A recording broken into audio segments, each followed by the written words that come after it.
Parents and children in Ephesians 6, verse 1 through 4. Children, obey your parents in the Lord, for this is right. Honor thy father and mother, which is the first commandment with promise, that it may be well with thee, that thou mayest live long on the earth. And ye fathers, provoke not your children to wrath, but bring them up in the nurture and the admonition of the Lord. What is he teaching the duty of parents is?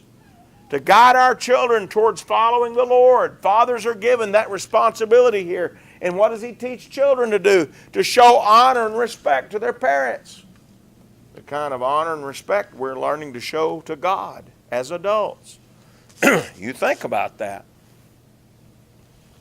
A fellow told me one time, this is not necessarily a specifically biblical point, although I think there's some biblical principles bound up in this, but it illustrates what I'm trying to teach from this passage. A fellow said, you know, if you'll think about it, in a kid's life, if they got a good, strong Christian home, their dad is kind of like an image of what God is in the life of an adult, and their mother is sort of an image of what Christ is like. And as he said that, I got to thinking about all the times as a little kid I wanted to make Dad understand something, and I wasn't succeeding in that, so what did I do? I went and told Mom. Then Mom told Dad. That started to kind of click a little bit. We got a mediator there. I thought of the times that Mom came to us boys and sat us down and said, your relationship with your dad isn't right, and here's what you need to do to fix it. Okay, I can see Jesus in that. Maybe you don't connect with that as much as I did as the old gentleman explained that, but it made sense to me. That in our relationship with our parents, we're learning about having a relationship with our Lord growing up. And so that devotion to family shows devotion to God, doesn't it? Deuteronomy 6, verse 6 through 9. These words which I command thee this day shall be in thine heart, and thou shalt teach them diligently unto thy children, and shalt talk of them when thou sittest in thine house, and when thou walkest by the way, and when thou liest down, and when thou risest up. And thou shalt bind them for a sign upon thine hand, and they shall be as frontlets between thine eyes, and thou shalt write them on the posts of thy house and on thy gates. Does that not sound like a home that's consumed with the idea of teaching the children to follow God? And that devotion to their children that's taught in this passage ultimately is a devotion to God. I remember talking to a young mother one time years ago about the need for her to teach her children. She came and said, you know, my kids aren't learning the Bible. We've got to do something about this. And I said, well, you're their mother. Teach them. She said, I don't want to do that. I said, why? She said, because I don't want to learn it myself to have to teach them. I know. That's mind-boggling.